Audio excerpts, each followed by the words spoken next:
The title of this, our fifth session, is Citizenship, and we're invited to consider how the arts and culture can break out of the echo chamber and offer the most benefit to supporting a socially responsible society.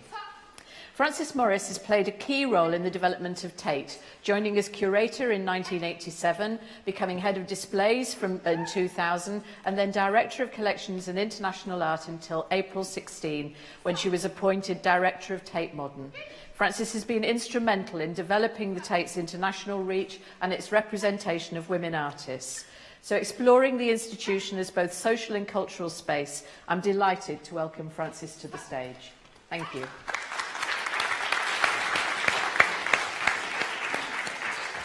Thank you very much. It's great to be here. I learned so much from these experiences of meeting lots of people from different institutions. And I'm going to begin with my own institution. It's prehistory, Millbank Prison in 1812. It was a version of a panopticon, and it was designed around observation and supervision, with everything visible from a central point, 1,500 cells, several miles of corridors. It was a proud pioneer of solitary confinement. Museums date from that era. They too take things out of the world, they rob them of their context, they look at them, they look after them for their own good, they keep records of their provenance, and they put them into categories of value. Like prisons, they are part of the apparatus of civil society, conferring and safeguarding our rights as citizens. Museums like Tate do more than safeguard our access to culture, they also control it. They decide what is museum quality, as opposed to merely domestic, and they make a myriad of distinctions and hierarchies between media. So painting is at the top, the most prized, craft work at the bottom. Or between subjects, nude was always the highest, genre, still life the lowest. And of course, between styles, curators love abstraction, they find it interesting, figuration is frankly dull. These were distinctions and hierarchies that we now know reflected other constructs underpinning power relations. Those who made the art were, in fact, very much like those that ran the country and everything else. An elite privileged by birth, sharing a vision, or we'd now call it unconscious bias, which was in essence white, male and imperialistic.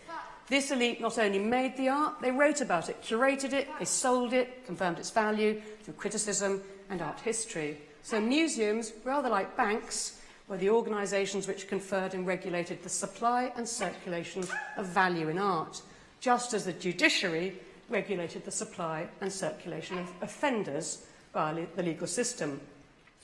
But of course there are crucial differences. Prisons were designed to keep the public out for their own protection, museums to welcome them in for their own benefit.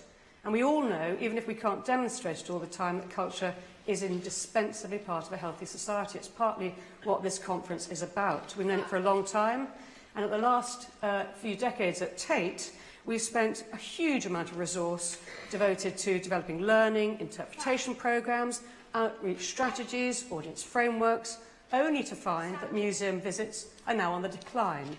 Between 2015 and 2016, visits to DCMS funded museums dropped by 6.2%. During the same period, our prison population grew by 3.6%. Make what you will of that comparison. One of the biggest barriers I've long thought might be the content, the stuff that's inside museums. You know, Hamad talked this morning about the story that art museums subscribe to, the art history, the canon, and a way of doing things that appears less and less relevant to people's lives. In a city like London, marked by extremes of wealth and poverty, complex ethnic class alliances, one of the world's most multicultural cities, the provision of a programme that merely reflects the tastes and, frankly, prejudices of an economic elite is no longer acceptable. So this are driving major changes in my institution. Tate's International Collection used to be defined by this world. Now it represents this world. When the world's leaders are building walls and cutting connections, we can nurture a different worldview. Art in museums can and should demonstrate the value of context and exchange across timeframes and geographical borders, as well as local traditions. At Tate Modern, visitors can travel from Boston to Beijing and back to Berlin without a visa. This kind of fictionless, borderless world is not a world just conjured by curators, but one authored by the artists themselves. It reflects a mesh of networks and interconnections that comprises the bigger history of modern and contemporary art, with its roots in multiple centres and traditions from east to west and north to south.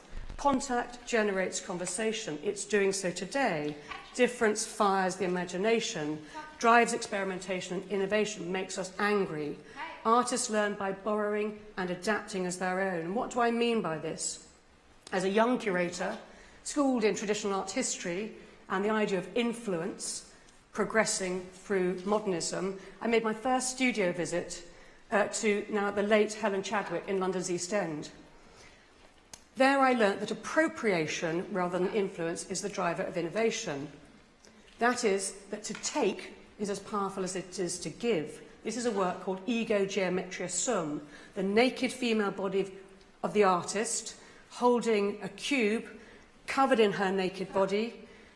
Helen literally seized the male terrain of modernist minimalism, marking her ground, her sex, inscribing her identity onto the object of art. So taking ownership and, by extension, opening up the networks of meaning and association in art. So other kinds of takeovers are opening up and driving museums to think about their civic role.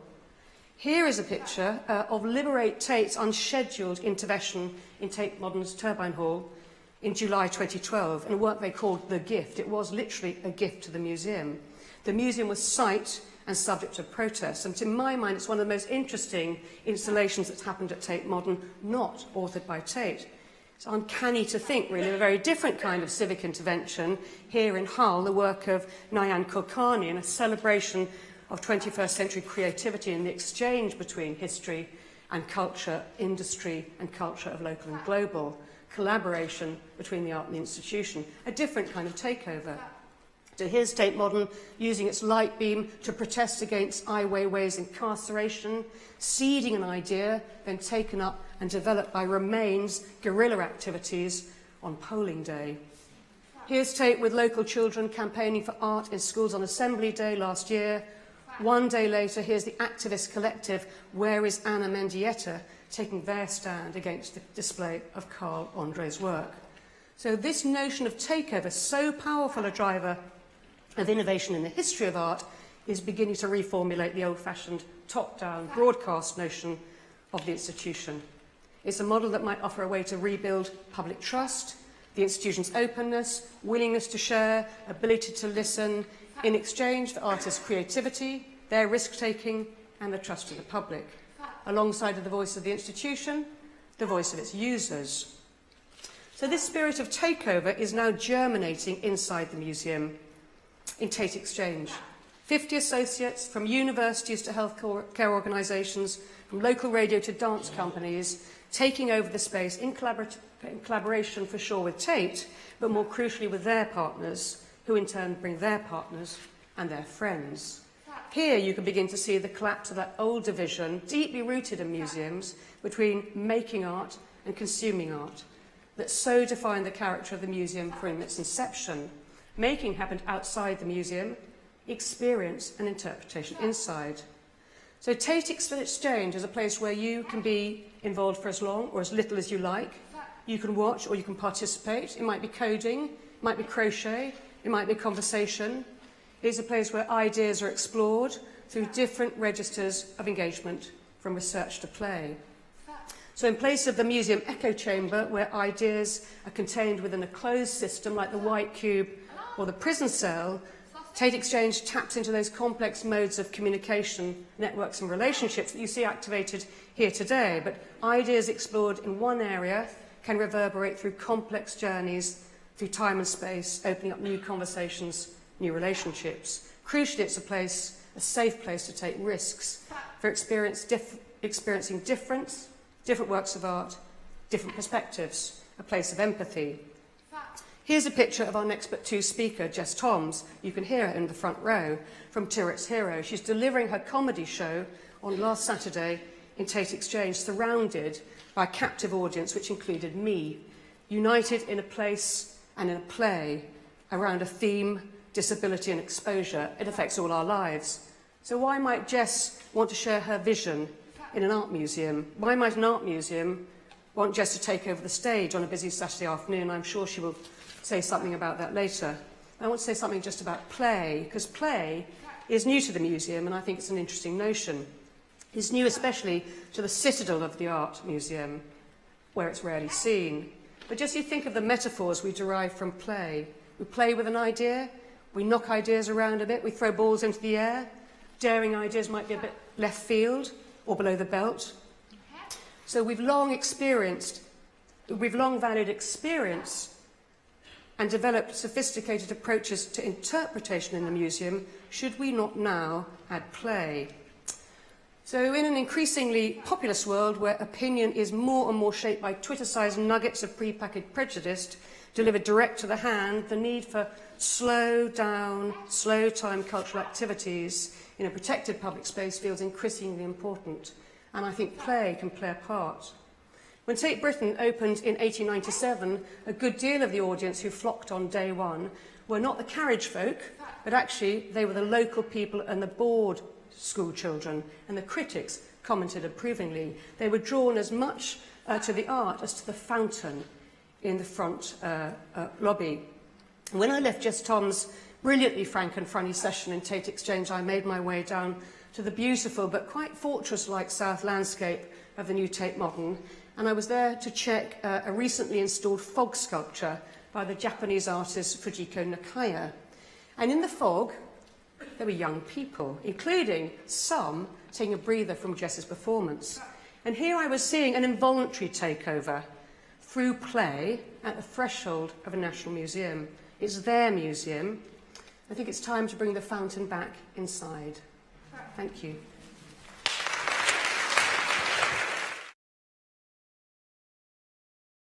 I'm delighted to introduce Evie Manning.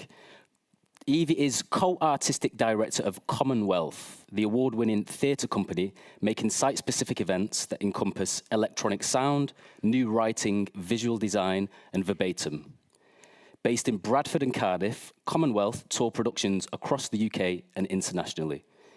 Evie has collaborated and made work with the Royal Exchange, Battersea Art Centre, Freedom Studios, Tamasha, Chris Good and Company, Transform Festival, and South Bank Centre.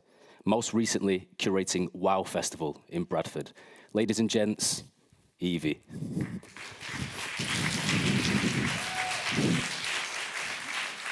Thank you.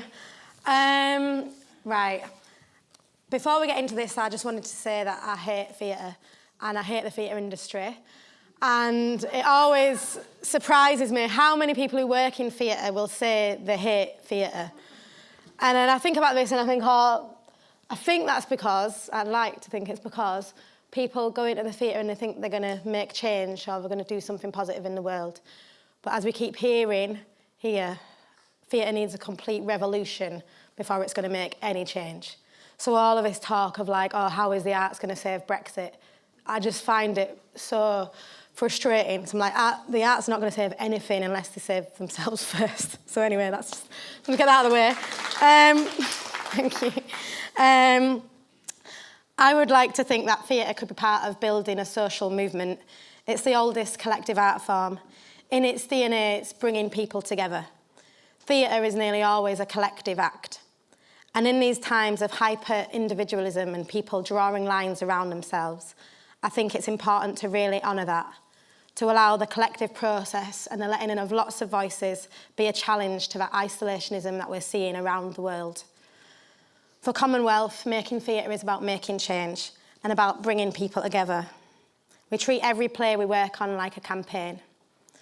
With Our Glass House, just realising this, with Our Glass House, a play about domestic abuse staged in a residential house, we had a massive sign installed on the back wall of the house that people could read from the road that said, "You were here as a witness." I think that's supposed to be, yeah. No, before that? Oh, here you go. That said, "You were here as a witness." We wanted people to go away with a sense of responsibility. Being on a residential street also meant that we had a wider impact. After one of the shows, these two guys came up to us and they were like, "Oh, are you doing that show about domestic violence?" And they got chatting to us and one of them said, "I've got a friend and he's hitting his wife and I don't know what to do." So the house kind of became this physical campaign on the street, like a talking point that rippled out across the whole community, every community that we visited. theatre can also propose new ways of organising.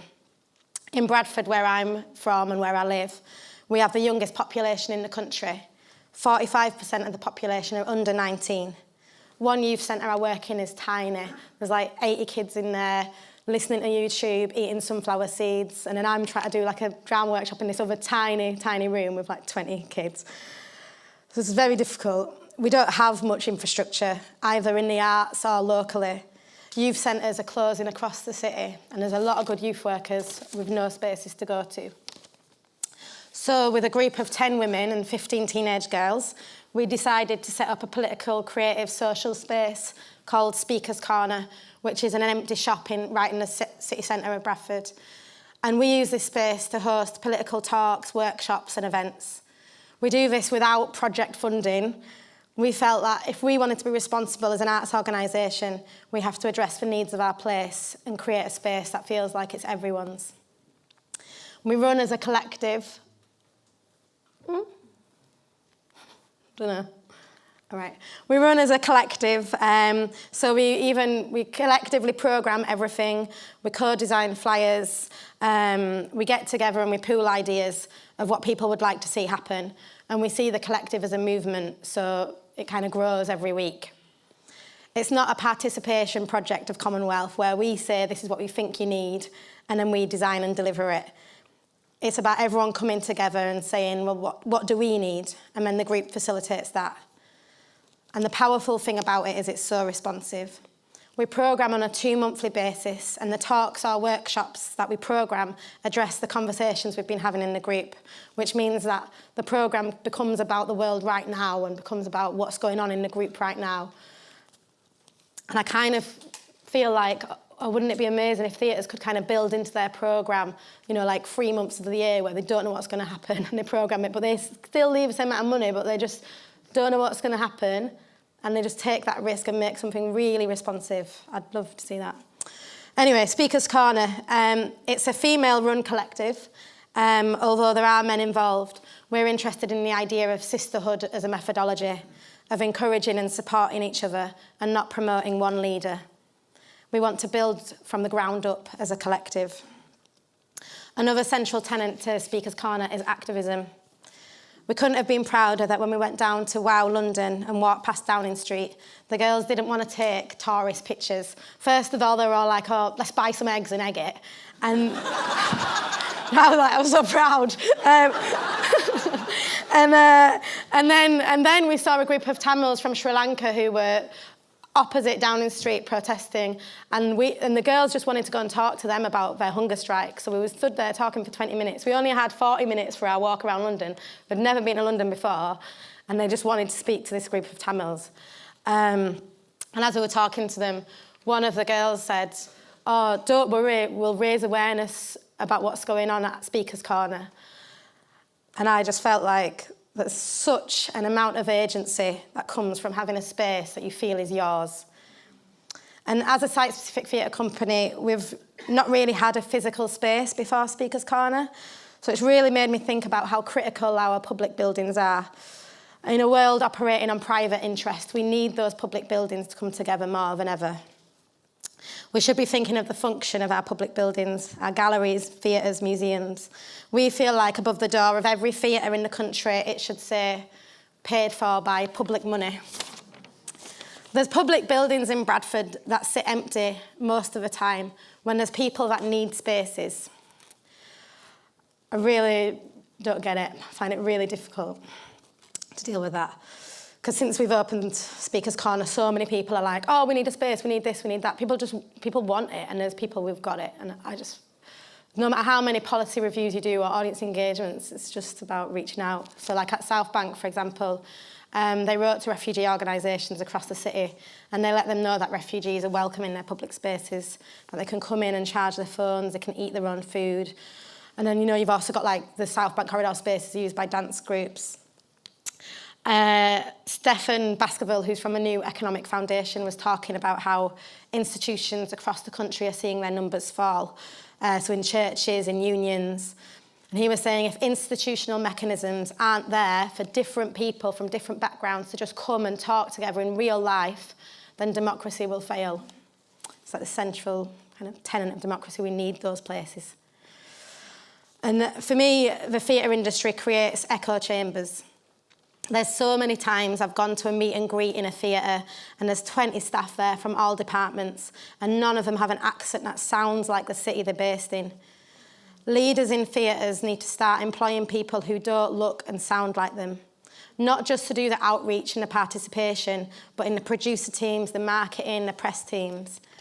I guarantee the marketing is going to be greatly improved if your marketing team know the city and have family and friends who just live there who can feed back on if it's working. And if people are from that place and they know it, they're less likely to call it hard to reach or deprived. Bradford, where I'm from, my area where I grew up, it's not deprived. It might be poor, but it's rich in so many ways. So that language just enforces the separation between people. If theatre is going to change anything, it needs massive systemic changes within itself, starting with collective programming and programming of public space. Wouldn't it be great if theatres had a collective who were responsible for programming what happened in their public spaces? If they got in touch with groups across the city that needed the space. It wouldn't take long before all those ideas and all those groups of different people would start cross-pollinating with the art and theatre. And we know from our experience of doing our work's quite experimental. And we know we'll take stuff into the middle of the community and people get it. They kind of get the experimental work. They get it more because they don't necessarily know what theatre is, might never have been at the theatre, so they're quite open and then they'll see this quite experimental piece of work and they'll connect with it because it's emotional and that's what people are operating on. There's also something about making the space around performances more open. So with our shows, we encourage the audience to just go and chat with the actors. We just kind of make it quite informal at the end. And in one of those little post-show chats, after No Guts, No Heart, No Glory, when the audience was mainly white Scottish lads who were boxers from the gym that we were using, a lot of them said, "Oh, we've never met a Muslim girl before." And after the play, one of the boys said that when he was watching the play, all he could think of was, "That's me, that feels like me." Theatre literally brings people together. And I think we have to find ways to harness some of that coming together so that the players and the ideas within them continue to operate outside of watching the performance. New ideas are so important right now. All over the world, countries are regressing to old ideas of how to govern.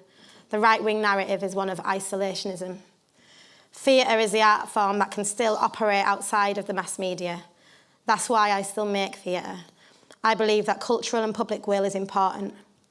Right now, the consequences of Brexit and that the Tories will be making trade deals that drive down our workers' standards. Over time, they've influenced public will away from us being citizens to us being consumers, from value on the collective to value on the individual, to demonise the poor, to demonise the other. There's always a threat to the individual. Surely theatre, as the oldest collective art form, should be consciously challenging that, consciously challenging those ideas. We need a social movement.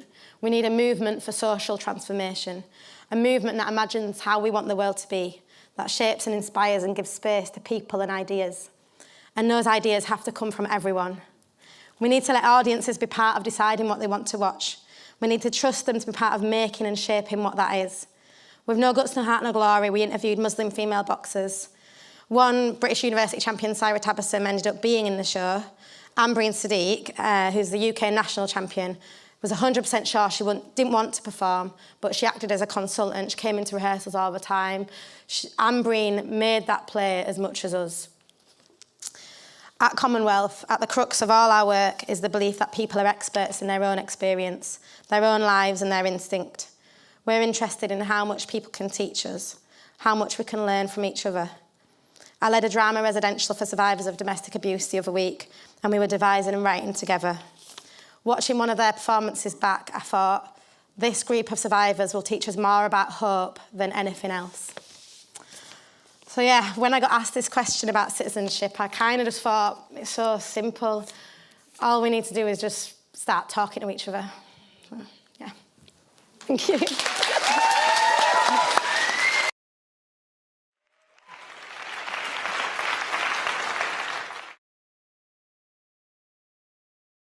Our next guest, who is writer, artist and part-time superhero Jess Thom, a visual performing and participatory artist based in London.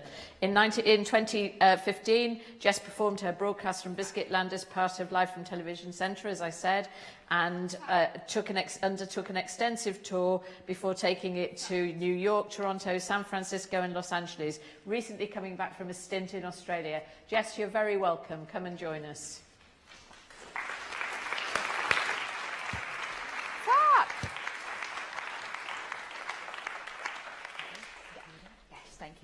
Hedgehog, fuck. Hello, cats. Biscuit, hedgehog, biscuit. Acknowledge, anticipate, and adjust. Biscuit. Practical tools for deep-rooted resistance. Biscuit. The bus smells of shit since you came in. Biscuit. You've got shit on your bum because you're disabled, so you can't wipe yourself. Biscuit. Biscuit. Bang harder on your chest so you have a heart attack and you can be put in a coffin in the ground. Biscuit. Biscuit. These are just 3 of the very personal and explicit insults directed at me during a 10-minute barrage of abuse on a London bus a few weeks ago. Biscuit. I don't know what shape this session today would have taken had this not happened. But I'm glad that it did, because it's helped me focus on what I want to talk about. Practical tools for deep-rooted resistance. Biscuit, biscuit. Hello, biscuit. I'm Jess, biscuit. I'm an artist, a writer, and a part-time superhero. Biscuit. I also have Tourette syndrome, biscuit, a neurological condition, biscuit, that means I make movements and noises, biscuit, I can't control, called tics, biscuit. Hedgehog, beans, biscuit, as a demo, biscuit, biscuit. I'm going to give a brief description of myself for anyone who might find this useful. Biscuit.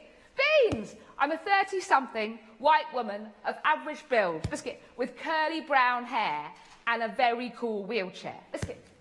There are 3 things, biscuit, you need to know straight away. Biscuit. I love cats. That's not one of them. Biscuit. Hedgehog. Biscuit. Biscuit. Firstly, biscuit, you're going to hear the words biscuit and hedgehog a lot in the next 10 minutes. Biscuit. Secondly, if I say something funny, biscuit, you're absolutely allowed to laugh. In fact, it'll be a bit odd if you don't. Biscuit. Finally, several times a day, my tics intensify. Biscuit. And I completely lose control of my body and speech. Biscuit. Biscuit. If this happens, my support worker will come and help me. Biscuit. And Lily will take over. Biscuit. Hedgehog. Biscuit. Biscuit. In the hours, biscuit, and days after the upsetting incident on the bus, I thought a lot about what had happened, biscuit, about how I'd felt, biscuit, and about how other people had responded, biscuit. As I reflected on this, biscuit, 3 ideas emerged, biscuit, that I'm going to share with you, biscuit, along with examples of what they could mean in practice, biscuit. I hope they'll be useful as we cultivate, biscuit, resilient, creative communities in a time of increasing, biscuit, division, fear, and uncertainty. Biscuit. Firstly, acknowledge. Biscuit. For 10 long minutes, everyone on the lower deck listened to an intense public shaming, biscuit, of my body, my life, and my worth. And then it stopped. Biscuit. The total silence that followed, biscuit, left me feeling more exposed and isolated than any of the vitriol that had been directed at me. Biscuit. I desperately needed someone else on the bus to acknowledge what had taken place. That didn't happen. Biscuit. We're living at a time of intense change. Biscuit. Under a government, biscuit, that has spent the last 6 years systematically dismantling our safety net. Biscuit. Many people at the hard end of this, biscuit, go unacknowledged. Biscuit. Biscuit. We have to acknowledge the political climate we're living in now, biscuit. The impact it's having on those around us, biscuit. and the ever-increasing inequalities in society. Biscuit. Only if these barriers are acknowledged, Biscuit, can they be changed. Biscuit. Biscuit. And it can't be passive or tokenistic acknowledgement either. Biscuit. We have to embed equalising measures in how we talk, Biscuit, plan and create. Biscuit. Biscuit. Last week, Biscuit, as you've heard, Biscuit, last weekend, Biscuit, we transformed the 5th floor of Tate Modern's new building into Biscuit Land. Biscuit!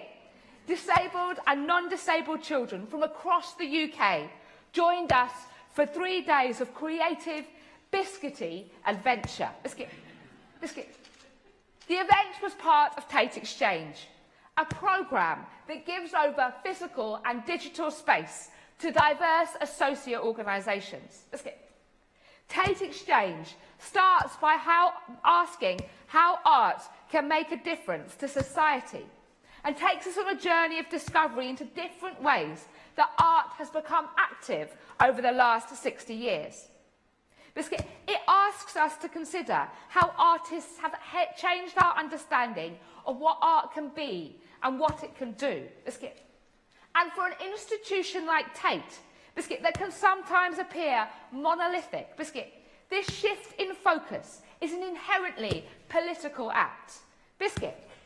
Rather than programming its spaces for its own audience, Biscuit, Tate Exchange, Biscuit, is inviting an incredibly broad range of associates to bring their audiences in, allowing them a direct and equal voice in shaping the conversation. Biscuit.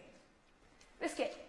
At an event early on in the process, former Tate director Nick Sirota laid out his ambitions for the programme.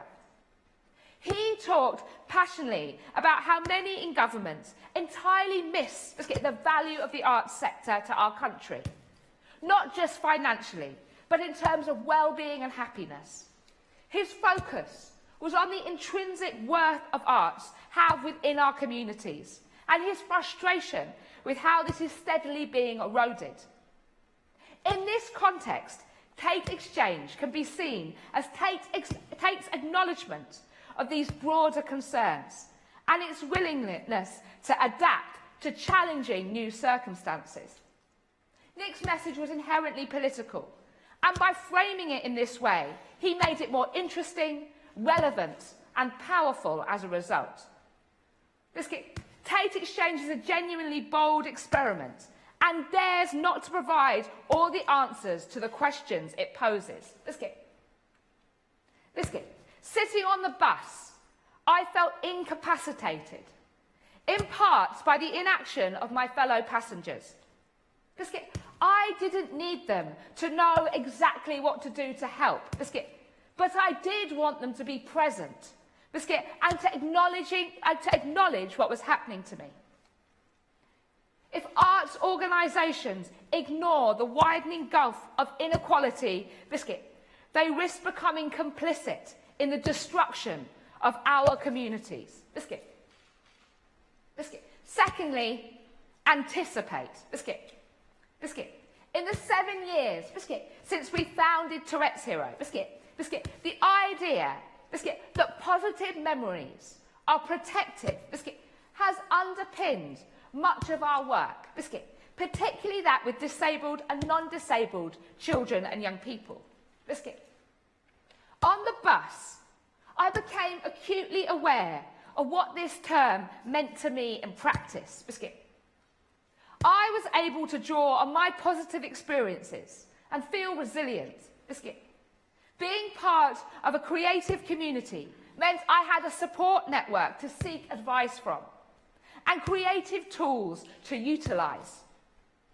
I was able to write about what happened, so it became visible to others. A few short years ago, this would have been very different. I would have felt much more isolated, and wouldn't have had a positive way to process and share this experience. It's no longer good enough to just react. If we want to protect confidence and build strong communities. Biscuit. We also need to anticipate what might be required in the future and to make sure they're there when people need them. Biscuit. At Tourette's Hero, Biscuit, we focus on events for children and young people that build skills, confidence and informal support networks, Biscuit, so they have positive experiences to draw when things feel tough. Biscuit. Biscuit. We've also produced a number of resources that are available online, Biscuit, that have been designed, Biscuit, with very specific audiences in mind. Biscuit. The young person with Tourette's who's just been discriminated against. Biscuit. The teacher whose classroom is enriched by tics. And the comedian who's just told a stale and stereotypical joke about Tourette's. Biscuit. Biscuit. For a long time, I avoided cultural spaces I perceived as quiet, Biscuit, because I didn't want to be damaged by experiences of exclusion. Biscuit. Biscuit. This only changed because I had a strong network of bloody-minded friends who showed me there was another way. Biscuit. Not everyone has this available to them. Biscuit. As a sector, it's our shared responsibility to provide resources, to reach out and to dismantle barriers. Biscuit. This isn't a task that will ever be completed. Biscuit. It's an ongoing process that we must all engage with. Biscuit. Biscuit. We have to keep looking for ways to strengthen our communities. Biscuit. Connect talent to opportunity and make our cultural spaces responsive, Biscuit, representative, Biscuit, and relevant. Biscuit. Biscuit. Finally, Biscuit, adjust. Biscuit. Biscuit. Over the last few years, I've often talked about adjusting my surroundings to meet my needs and how this has been essential and transformative. Biscuit. Biscuit. Hedgehog. Biscuit. I've advocated strongly for making reasonable adjustments and for speaking up if something isn't working for you. Biscuit. Biscuit. Yet, on the bus, Biscuit, I made no adjustments. Biscuit. I didn't get off. I didn't ask the driver to stop. Biscuit. I didn't use my phone to record the abuse. Biscuit. Instead, I submitted to the internal pressure I felt to minimise what was happening. Biscuit. To not make a fuss and to instead explain it away. Biscuit. At a time when many people and organisations are under intense, Biscuit, and sustained pressure, Biscuit, it's all too easy to adjust to what's happening rather than to make the necessary adjustments to systems and structures to meet our individual and communal needs. Biscuit. Biscuit. As a society, we must ensure we're not adjusting to inequality, but making adjustments to equalise opportunity instead. Biscuit. One of the most pernicious approaches, Biscuit, that austerity has ushered in is the subtle, sustained adjustments of eligibility for support and equalising schemes for disabled people and beyond. Biscuit. As a former play worker working with disabled children in London for over a decade, I've seen the terrible impact of local authorities' adjustment of eligibility for social care. Children who a few years ago would have had comprehensive packages of support have nothing, Biscuit, and their opportunities to learn, play and grow are severely restricted as a result. Biscuit. Access to work has been capped, and research by Muscular Dystrophy UK into the impact, Biscuit, of government reforms on independent living found that 500 disabled people a week are losing vital support because of a continual shifting of the goalposts. Biscuit. The government is making thousands of tiny adjustments to cut people out of society. Biscuit. As individuals in the creative sector, we have to acknowledge this and recognise our power, Biscuit, to make the necessary adjustments to ensure that everyone stays written in. Biscuit. Biscuit. Equalising adjustments may be simple in themselves, but having the insight, Biscuit, and capacity to make them, Biscuit, can be more complex. Biscuit. We need to talk to each other, Biscuit, to listen, collaborate, Biscuit, innovate and improve, Biscuit. It's not the responsibility solely of the person or group facing barriers to demand adjustments. It's a responsibility we all share equally, Biscuit, to create truly inclusive creative spaces. We have to be ready to adapt, whether that's adjusting the physical environment, Biscuit, the sensory landscape, Biscuit, the way we communicate, Biscuit, or the rules, Biscuit. The question I'd like you to ask where you work isn't just what adjustments can be made to ensure we're accessible, Biscuit, but what adjustments can we make to ensure everyone feels safe to be themselves, Biscuit. We mustn't submit to pressure or minimise what's happening. Instead, we must be ready to voice our dissent and explain to each other the adjustments that are needed. Biscuit. The confidence, skills and knowledge I've gained by being part of a creative community are all that helped me in the face of a barrage of abuse. As people shaping the cultural sector, we must stand together and acknowledge the challenges our communities are facing, anticipate what they might need in order to resist, and adjust our practices to ensure that the damaging impact of austerity is minimised. Biscuit. In a time of political turmoil and escalating division, it's more important than ever that we think and act openly and inclusively every day. Biscuit. Changing the cultural landscape isn't too mighty a task, and it's definitely not something we should leave to despotic politicians or people wearing capes. Biscuit. It's something we all have to do. Biscuit. Thank you. Biscuit. Hedgehog.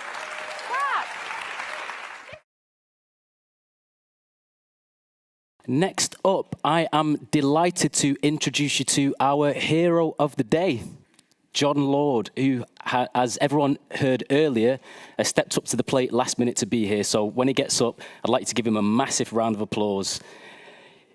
John has legged it all the way from Bolton, so he might be sweating a little bit. And to that end, we've put a snazzy little James Brown-style resurrection cape. So if you need to get underneath that for a minute before you start, you're more than welcome.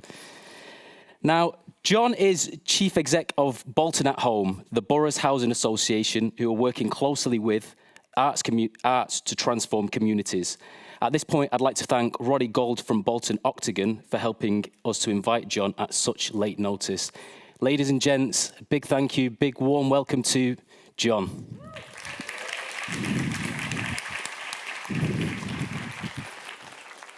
Well, as you can see, I've no PowerPoint. I've no notes.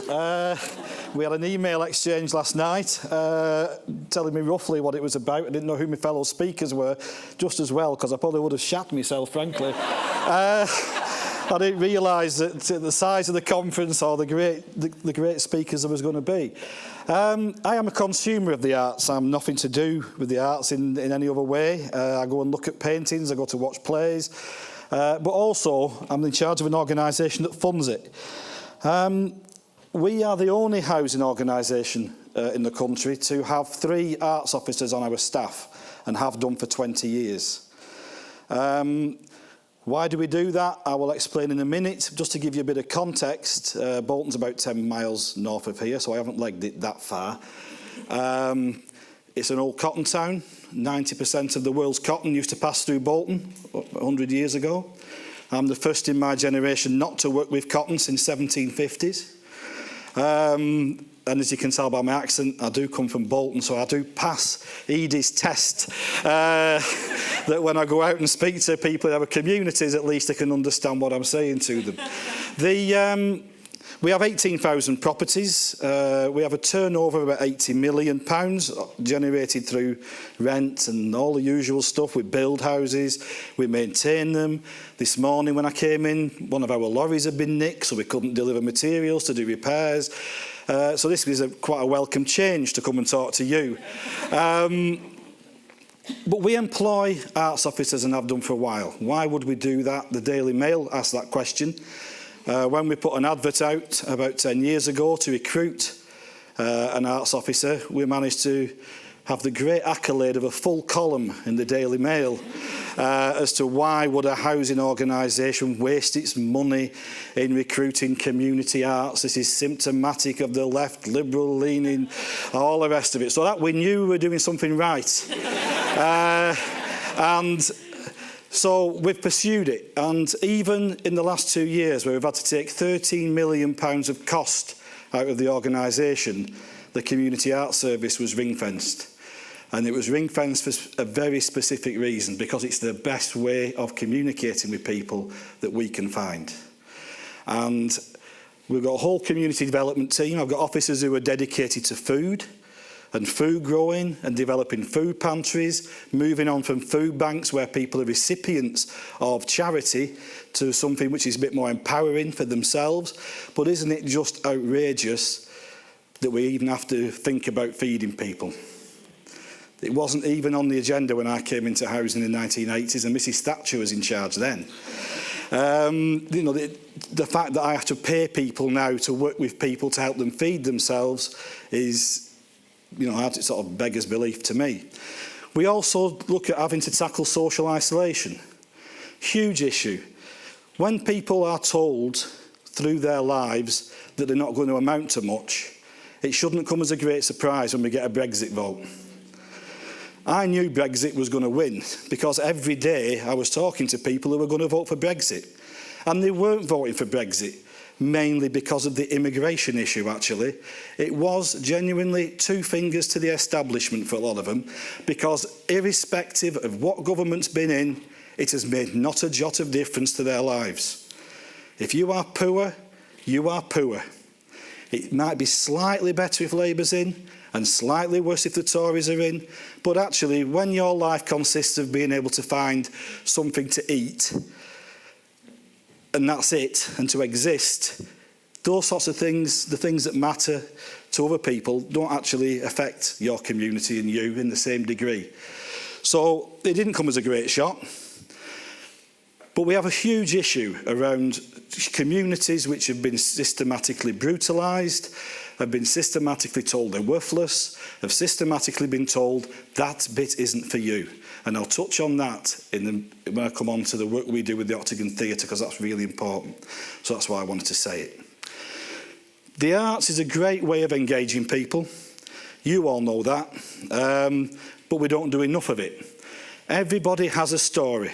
Everybody has something to give. Everybody's got a set of skills. They've just been told they haven't, very often. And they've just been told that other people have got it, and so therefore you're just a recipient of it. You can watch people being skillful, but you can't actually do it yourself. So to give you an example of the sort of things we use the arts for, one of the best ones was called Mr 6 Million. It's on YouTube, I think, or Vimeo. It's on our website as an organisation. We took the 12 worst behaved young men on the Breakmit estate in Bolton. For those people who don't know Breakmit, it's about 1,000 foot in altitude from sea level. It's on the wrong end of town for jobs, because all the jobs are on the west side, and it's as far away from that as you can possibly get. It's every single indicator you want to give, whether it's health, anything like that, it's at the bottom end of the league tables. It's also where I went to school, and then it's interesting because I go to things on Breakmit and I see people I went to school with and their kids and grandkids, and I've done okay, and actually they haven't. We went to the same school, but life just turns out different for different people. You get luck and you get lucky twists and turns. But it does make it very personal to me when we manage to do things in that area, particularly because these are people I went to school with. We took the 12 worst lads on mainly because they've been in prison a lot from a very early age, And we said, right, do you fancy making a film? And that's not something that they ever thought they would do. And would you like to make a film with, I can't remember the actor's name now, but he was in Shameless, who played a starring role. And you're going to produce it, you're going to act in it, all the rest of it. But if you don't fancy it, don't bother. They all said yes. The film is brilliant. The skills they learnt were absolutely out there for them. 3 of them have gone on to work in film production. One's an actor. The others have moved on in their lives in other ways, in positive ways. And in fact, as a group, I think they made 3 films in the end. The most interesting one is when you had to take those mechanical babies home for a weekend and they filmed each other dealing with crying babies and all the rest of it, and all of them decided never going to have any more children. But that's one example. Another example, Melodramatics in Newbury Estate. Similar estate to Breakmate, big peripheral estate on the outskirts of town. Very isolated from pretty much any infrastructure. Group of women who wanted to do something, wanted to tell their story around domestic abuse, but didn't want to do it in a way that was an encounter group. Didn't want to do it in a way that was a formalised setting. But what developed out of that was Melodramatics. They wrote a play about it. The Octagon put it on. And it was on at the Octagon. I think it's been shown around about 6 or 7 times, actually. Looking at Roddy, the director of the Octagon, for confirmation. But to have gone and actually be able to write a play, to act in it, to see other people coming in and appreciating it, if nothing else, the confidence that gives people, the ability to move on and become leaders in their communities and to be able to lead in terms of their own families, to be able to encourage their kids to go and do things is absolutely fantastic. And out of those little seeds for those people, you start to actually see a community that isn't quite as brutalised, that isn't quite as impoverished, and actually has got a bit of a future. And that's what we're about, because actually I can stand there and I'm doing my board, like everybody else. We have a business plan and it says on the front, we're here to provide affordable housing for all those who need it. Every housing association will say that on their business plan. Sounds a noble cause, and it is a noble cause, that's why we do it. Doesn't sound as noble if you say we're going to build a house that's affordable for people to enjoy their poverty in, or to enjoy their isolation in, or to enjoy their ill health in. Doesn't sound quite as noble. And that's why we decided to spend at least £2 million a year on community development. And within that, have a big, sizable budget that actually funds community-based arts. So for us, it's part of our DNA. It's something we have to do. But we're facing a government that doesn't think it should be part of our DNA. I am constantly challenged and downgraded by a regulator that says that £2 million could build X number of new homes. Well, actually, that's not the big issue in Bolton. You can buy a terraced house for £25,000. Refurbishing housing is a big issue for us. But actually, we believe that without those extra things, a house is just a pile of bricks. It's important, but you've got to produce more than just a house. So we have taken the view, and this is why it's ring-fenced, that we will always put our money into the arts and community development. The final thing I want to talk about is our partnership with the Octagon. We, early doors, built a good partnership, particularly when Roddy took over at the Octagon, around getting people. And the Octagon needed to get people through its doors who weren't just the V-neck jumper brigade from the middle-class estates. They needed to get people in who actually had a bit of dynamism and had never been in before. The Octagon was a place that people walked past. Our people in our estates didn't go to the Octagon, that was for somebody else. So through a series of workshops, projects focused on refugees, people with mental health, all sorts of different things, we managed to get to the point where we've now got theatre groups on our estates who go out and watch new productions at the Octagon. We've had young people from our estates who performed in the Octagon. We've had plays produced by people on our estates like Melodramatics done at the Octagon. And one of the greatest things that just sticks in my mind, and I'll finish with this because I'll leave it with you, is Michelle Collins, when she was acting at the Octagon, came out onto one of our estates, the Willows estate, Pretty Rough Estates, where I started as a rent collector 30 years ago, actually. I was on there yesterday with a group of migrants in a drumming workshop.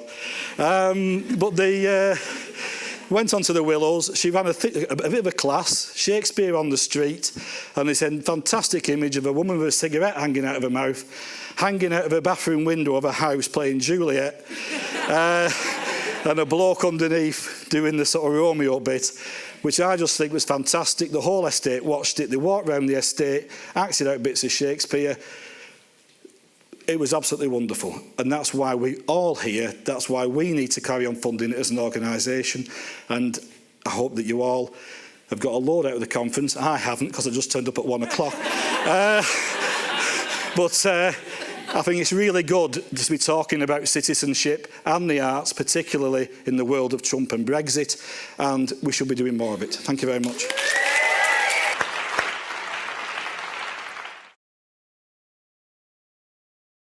Iman Amrani is a video journalist at The Guardian. As well as producing and presenting award-winning short documentaries, she also writes for various sections of the paper and has worked for a number of other publications, including The Independent, Huffington Post, Media Diversified and Copa 90. She's previously lived in the Dominican Republic and Colombia and has a special interest in minority issues, culture and immigration. And we're delighted to hear her response to this challenging theme of citizenship. Thank you very much indeed.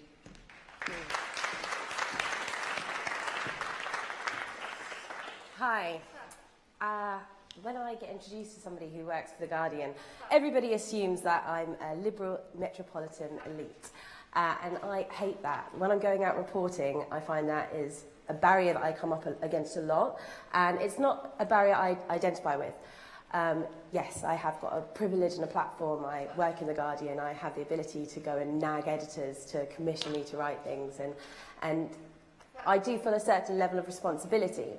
But from my background, I graduated university. I didn't have my family home to go back to. I was homeless for a few months, relying on colleagues and friends to put me up. But I really wanted to go to London and be a journalist.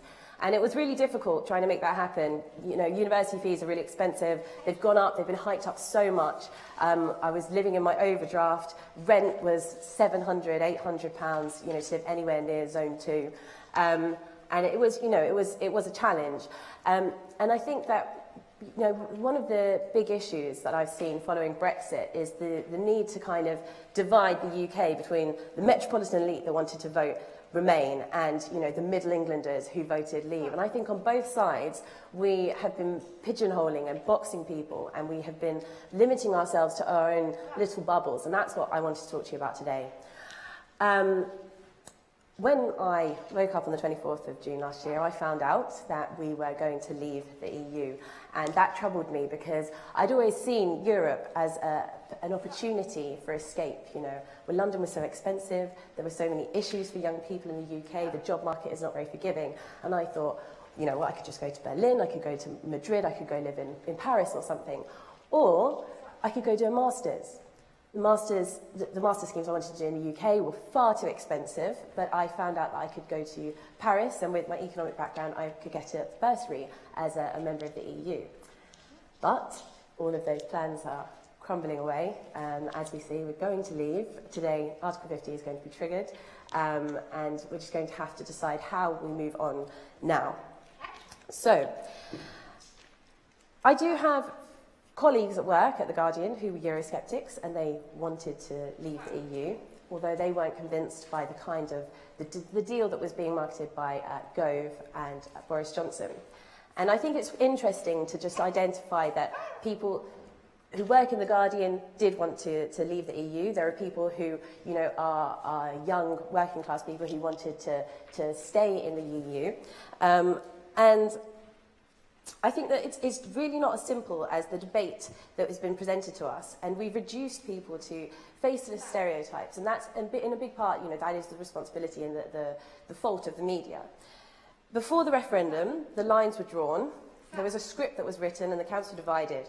People on both sides were having their opinions reinforced not just by the mainstream media, but also by the people they followed on social media, or the people they were close to, meeting every day, and, you know, who had exactly the same kind of experiences as them. there was little attempt to kind of cross the divide and try and see things from other people's side, or at least that's how I felt things were. When I went to work after the referendum, I could feel that something had really shifted. Journalists, who just a week earlier had been so sure that the status quo would prevail, were uncharacteristically quiet. There was a quiet panic about how to deal with the outcome and a scramble to answer many questions like, who were these Brexit voters? Where do they live exactly? And how do we talk about them? And more importantly, why had the media not seen this coming? Because that's the reality of what happened. Most publications and most broadcasters didn't really think that Brexit was actually going to happen. Even those campaigning for it were shocked. Just look at how the Brexiteers were fumbling around afterwards. There was no plan. People did not think that was what's going to happen. In The Guardian, there's an online series called Anywhere But Westminster, and I think that really gave some warning signs that Brexit was a likely possibility. John Domokos and John Harris, the most iconic Guardian duo, went across the country speaking to people about how they felt about immigration, employment and the NHS. They perfectly captured the mood that led to the referendum result and the resentment of the establishment. It wasn't a series based on statistics. It wasn't a series based purely on facts. They spoke to people, they got their stories, and they did it over a long period of time. It wasn't a dip in on the day of a by-election. They spent time and they really got to know what the issues were that people really cared about. But Anywhere But Westminster was very unique. So many others in the media had not expected this to happen. Living in the comfort of their bubbles, they had completely misjudged the mood. Now, journalists like to think they know everything. They think they're across the board. As the media lens moves from healthcare to education to the infighting of the Labour Party, news journalists like to think that they know about a wide range of subjects. If the general public are fed up of experts, they could probably still do with journalists because they're not necessarily always experts in everything. The truth is that no one likes to admit that they're living in a bubble. It feels like an admission of ignorance.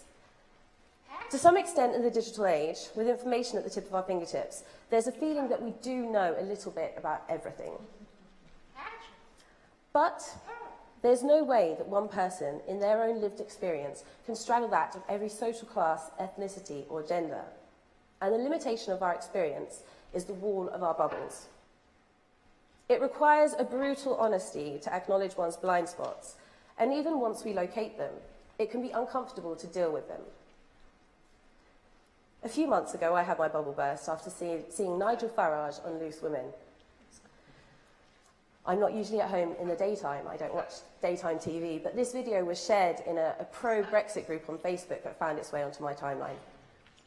Farage was welcomed into the studio audience, and he was talking about the fact that he might be up for a new film about how the little man in the UK overcame and won and triggered a winning election for Trump in the United States. And I found that really depressing. But the studio audience applauded him. I was forced to be reminded that I was not necessarily in the majority and I was not necessarily right and I didn't necessarily think automatically in the same way as everybody else in this country. But how do we break this bubble? Well, that's a tough one. How do you go out and start speaking to other people when we've got lives to lead, we're working jobs, we have families? I think there are small things we can do in our daily habits to help keep ourselves open to the world that feels like it's closing in on us sometimes. Following different outlets, taking opportunities, coming up to Hull or Manchester for a conference and going out to enjoy the city. But I think the best lesson I've learned in bubble breaking came to me after the election in America. My friend and colleague Gary Young had spent over a month in a tiny town in America reporting on the lead up to the election. His work, like that of Anywhere But Westminster, gave a hint at the actual climate in the United States. When I asked him how he thought we should move forward when covering political stories, he told me that we really need to get back to real reporting. Embedding ourselves in other people's realities and humanising their truths. Going to cover a story without already deciding the narrative before we get there. Storytelling is really an essential part of good journalism. We were told that Trump voters and Brexiteers were not won over by facts. And to some extent, I can understand that. People say that it was passion that won the Brexit referendum, and people say it was passion that won the election for Trump. And I think that in many ways we failed to connect with people and humanise the stories and go and find the real reasons that people wanted to stay in the EU. It seemed to be limited to facts, experts, and a very passionless argument. Good journalism needs to work very hard to break bubbles. And as a young journalist, the biggest lessons I've learned have been from Gary and from John. It's very important that we don't reduce people to their gender groups or to their race. I heard a lot of people saying, oh, 52% of white women voted for Trump. And, you know, there was people saying that very large groups of the Hispanic community have voted for Trump also. And we talked about people in their ethnic groups, in their gender, in their age groups, as if everybody neatly stacked off and had voted because of their backgrounds. Everybody has a story. And if we would go out and get to speak to people properly, do our jobs properly as journalists, and also I think this is very relevant to people in the creative industry, perhaps we could have foreseen what was going to come, or more of us could have seen what was going to come. And potentially, we could have done something about it. Thinking of people in terms of their groups doesn't just reduce them to faceless entities in a bubble. It reinforces the divide between us and them. Now, not everyone can afford to step out of their bubble. For individuals, it's very difficult, and journalism and the arts have played a special role in opening spaces up for debate and bringing people in. One of the most important things, I think, when it comes to this is diversity. And I think we're very mistaken when we think about diversity in terms of just different races, you know, having 3 black people or 2 Asian people, or, you know, the mix of people just being like a colour palette. Diversity is much deeper than that. It's about experience, it's about thought. You can have 10 people in a room who are all from different races, who went to the same school, lived in the same neighbourhood, and all think about things the same way. I think it's very important that in the arts and in journalism and the media, we really challenge this idea of diversity. We really think about what that means and how we can best interpret that. I think it's really important that we bring in people who are from all different backgrounds, all different corners of the UK, and we really think about the fact that I think it's very important that we think about the fact that just because we haven't been in a certain environment, it doesn't mean that that experience, that experience is somehow invalid or somehow not as important as our own. I think that at the moment, we're going to have to move forward with some sense of positivity, but I think we need to be very realistic. And in bursting our bubbles, like I say, that can be very uncomfortable. In my own family, I have people who have voted for Brexit. They actually are UKIP voters, and they were canvassing for UKIP 10 years ago when the party was hardly known. Now, I didn't take the opportunity when I was younger to challenge them on some of the things they said in my house. When I was younger, they used to come over at Christmas bearing gifts, and we'd sit together, and it was a very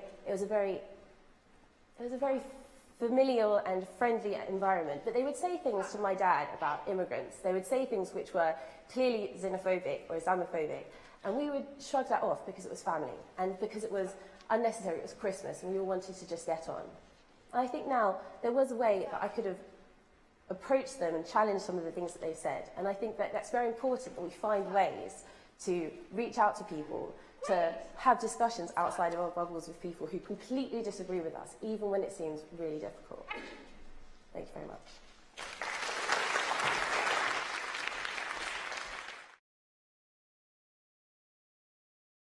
It's very good to be here in Manchester and in Hull. Greetings to you both. What an amazing and inspiring afternoon. I want to be Jess Tom. So, how can arts and culture pull itself out of the echo chamber? How can arts and culture pull itself out of the echo chamber on the very day that the Prime Minister is taking this country out of Europe in accordance with the referendum last June? I must confess that preparing for this speech was a bit of a challenge. It's because I've been in a rubbish mood the last few weeks, like a lot of people I know, and I simply didn't feel like standing up and cheerleading about the National Theatre and how we've been getting on with this and getting on with that, striving to be more La, la, la, la, la. Don't get me wrong, we're giving it plenty of strive and we're making some excellent ground. But I couldn't shake off a tetchy and I'd say uncharacteristic grumpiness. Now, one of the perks of my job is that I get to meet some pretty extraordinary people. I've met some all today, in fact. But by chance, last week, I met up with a master of the universe, one of those power players in the world of business and finance. And I asked him, I said, what's going to happen? When the dust settles post-Brexit, what do you think we're going to be looking at? And he painted a troubled but not disastrous, totally pragmatic picture of where we might be in 5 years' time. Lots of horse trading, arguments, legislation, maybe 20,000 less immigration a year, maybe. There'll be more export tariffs. In the end, we'll probably be a bit worse off, or possibly a lot worse off than we are now. Well, putting aside the question of worse off for who, I said a bit worse or a lot worse. What's the difference between the two? That's what I demanded of him. Confidence, he said. Confidence will be the defining ingredient.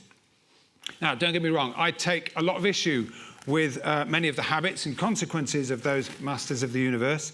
But one thing that can be said of them is that they get on with it with confidence and they don't waste much time on self-pity. So with that in mind, I decided to deal with my grumpiness. So I went and had a look back over what I'd been doing over these past bad-tempered weeks. So what I've been doing, has been pointed out, is a project called My Country, a Work in Progress, a verbatim play inspired by the referendum.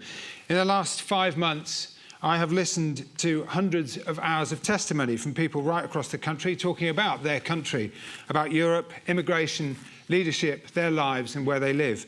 Those voices are the source material for the show. And in fact, I'm just off the train from Glasgow, where it began its tour last night. The listening was fascinating, it was infuriating, it was sometimes boring, often hilarious, occasionally moving as people of all kinds, aged 9 to 97, Remainers, Leavers, hill farmers, market traders and bankers expressed themselves freely and with passion. Then I worked with Carol Ann Duffy, the Poet Laureate, to make it into a show somehow. It's been eye-opening and totally engaging. So why the black cloud about things, and in particular about coming here? So the next thing I looked at then was the question I was trying to answer. How can arts and culture pull itself outside of the echo chamber? Well, look, for a start, I don't like that expression, echo chamber. It's one of those smart-sounding phrases that's got picked up and used a lot, usually to damn others.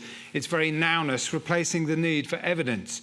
Providing evidence for damning statements might be out of fashion in this age of alternative truths, but indulge me while I look at this phrase, echo chamber, and the idea that the arts exist in one.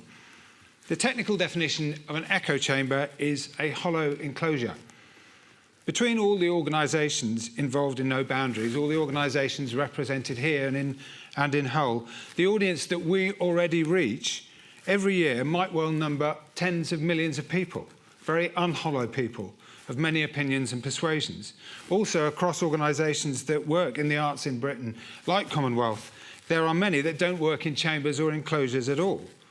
Of the 100 or so folk I listened to from My Country, not one used the phrase echo chamber or slagged off the arts in any way. Some of them didn't have much time for the metropolitan wealthy, but they were mostly angry about inequality of opportunity, and fair enough. They disagreed on all number of issues. But they did all agree, almost without exception, on two: a distrust of leadership and a mourning for the loss of community. They were also all very, very happy about being listened to. Coincidentally, a week after the referendum, we staged a nationwide event that's just been described, We're Here Because We're Here, that was conceived by the artist Jeremy Deller.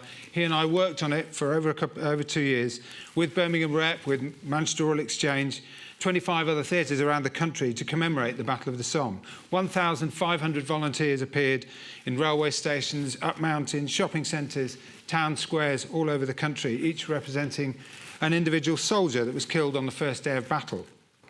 Over 2 million people saw it. There were over 300 million social media impressions and countless stories of strangers moved to tears all over the country. What that illustrated to me played out against the backdrop of division and rancour exposed by this referendum was that theatre and art can bring communities together in moments of shared imagination, where we celebrate all that we have in common, our values, our heritage, and our humanity. So, if you don't mind, I'd like to rephrase the question. At a time when many people feel excluded from the opportunity that exists in barrel loads in this country, how can we in the arts be more socially inclusive than we already are? How can we contribute to the restoration of community more than we already do? Now, the National Theatre is a really great place, but it's also a very well-funded place, and it's got a huge staff, it's got large premises, and a lot of capability. I am very, very aware that our reality is very different to most other arts organisations. What I understand is that with that provision comes a responsibility. And part of being here today is to say that we take that increasingly seriously. In the simplest terms, we do need to step up at home and everywhere else. At home, it's about expanding the breadth of our artists and our staff. We have a shop window in the form of our stages, 3 of them in London, thousands of them across the country on tour, on screen, in classrooms. And so that's the place to start, with published targets and pragmatic support to give voice to the country in all its forms: gender, ethnicity, disability, regional diversity. We have to make sure that the voices on our stage are from every part of our society, that the stories we tell are relevant and resonant. We can do more, and we will do more. And we are doing more to recognise, champion and challenge the large number of people who currently feel unheard by the Parliament, but also by the cultural sector. If we don't do this, as Jess said earlier, we are complicit. But the shop window has to represent the shop, from the boardroom to the ushers, via the box office, the metal workshop. If we get the whole shop in order, then the customers, our audience, will come. And if the broadest range of people see their lives resonate within our walls, then they will engage. The other half of that mission is everywhere else. To be national, we've got to make work that is for everyone, and we've got to make sure that anyone can see it. So we're getting on with it. We're touring to 47 venues in 35 towns and cities as we tour 6 shows in the next year. Our learning work last year involved over 500 schools and youth theatres in the work that they were doing all across the country. Our broadcasts go everywhere, and now many of them go free into every school that wants them. We're currently building a participatory project, or several projects, that will bring communities into our stage, onto our stages, in what I hope will become a regular part of our work. More co-productions, more tours, more engagement, because we know that if we're not national, we're simply not relevant. But those things, diversity, community engagement, through nationwide collaboration and reach, are nothing without an education system that gives our children and young people access to the arts. I know that there are very many people in this room who understand and experience the impact of this far more vividly than I do. And it was really encouraging yesterday to hear Nick Sirota announce the inquiry into how the arts help children develop and thrive, and about the inequality of arts provision in schools. It's an important and timely piece of work, because in many schools, as many people here know, creative learning is being squeezed to the margins or cut completely in a curriculum that is relentlessly focused on exams. And now schools are facing real cuts to their budgets for the first time in a generation, which will hit the poorest students, of course, and the least resourced schools hardest of all. And this, perversely, at the same time that the creative industries are growing, and in a period where we will need imagination more than ever. So I look forward very much to hearing what that inquiry tells us, and we, as a National Theatre, will lend whatever weight we can to ensuring that those results are listened to. Because there's no way that we can meaningfully contribute if the audiences, practitioners, lovers of theatre and the arts come from a narrowing group of people rather than a widening one. So that's a third area where we can most usefully dedicate our energy and resource to making sure that we're doing everything we can to influence arts education policy and to shape public opinion. So my bad mood, it turns out, was about a bunch of things. The broad world of the arts is not, I don't think, an echo chamber. You can't have thriving creative industries without creative provision. And, as we've already heard this afternoon, the heart of the Brexit protest, it seems to me, is about the one thing that I haven't heard addressed in any of the negotiations so far, and that is community. It's not immigration, it's community. Despite the convenience and seduction of our social media-fed and technologised lives, people still want to come together. And when they do, they want to engage with their hearts, their minds, their belly laughs, and their imagination. Last night in Glasgow, the show My Country opened and it went pretty well. Interestingly, almost the entire audience stayed for the discussion afterwards. First of all in the auditorium and then, of course, in the bar afterwards. And needless to say, that discussion was much, much longer than the show itself. The Citizens Theatre in Glasgow was exactly that, as it often is, a citizens' theatre. We know about this stuff. We have always known about this stuff. One thing is clear from all the talk and argument these days that's going on, and that is that no one knows where we're heading. But we, as we have heard in the discussions today, we know that the arts can and should be critical to how this country might get through the challenging years ahead. And if we play our part with confidence, if we take this challenging time as an opportunity to demonstrate that creativity is a vital component of a thriving society and a healthy life for everyone, the community of this country might just flourish as a result. Thank you very much.